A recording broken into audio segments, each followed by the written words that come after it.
Notre amour-propre repose sur l'estime de Dieu.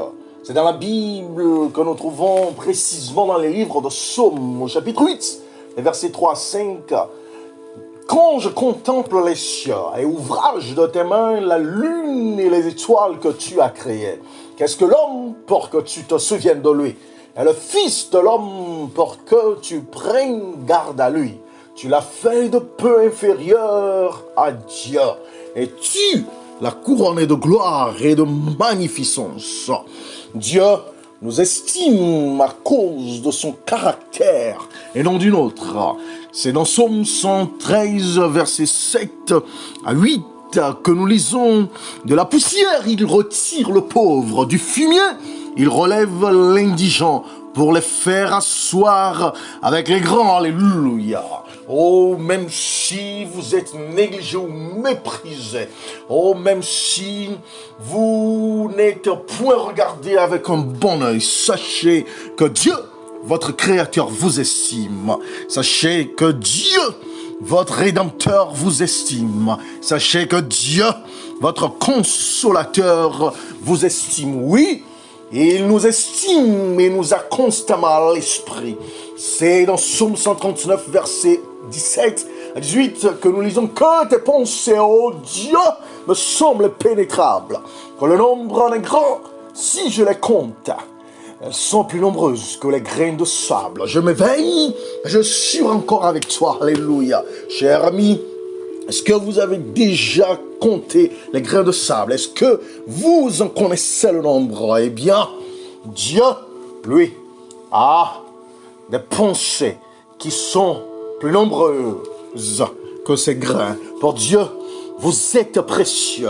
Dans Luc chapitre 12, versets 6 à 7, il demande: ne vend-on pas 5 passereaux pour 2 sous? Cependant, aucun d'eux n'est oublié devant Dieu. Et même les cheveux de votre tête sont tous comptés. Ne craignez donc point. Vous valez plus que beaucoup de passereaux. Oh, chers amis, est-ce que vous vous êtes déjà dérangé pour compter le nombre de vos cheveux? Est-ce que vous avez déjà pris de la peine pour compter le nombre de vos cheveux? Eh bien, chers amis, Dieu l'a fait. Les scientifiques ont fait des estimations, pas des précisions. Disons que nous avons en fait entre 90 000 et 150 000 cheveux sur le crâne. Eh bien, Dieu en connaît le nombre exact, car lui, il prend la peine pour les compter minutieusement. Mais la clé d'une évaluation nette et précise, c'est de connaître la base de notre amour propre, qui est notre identité en Jésus-Christ. Pas nous, mais Jésus-Christ.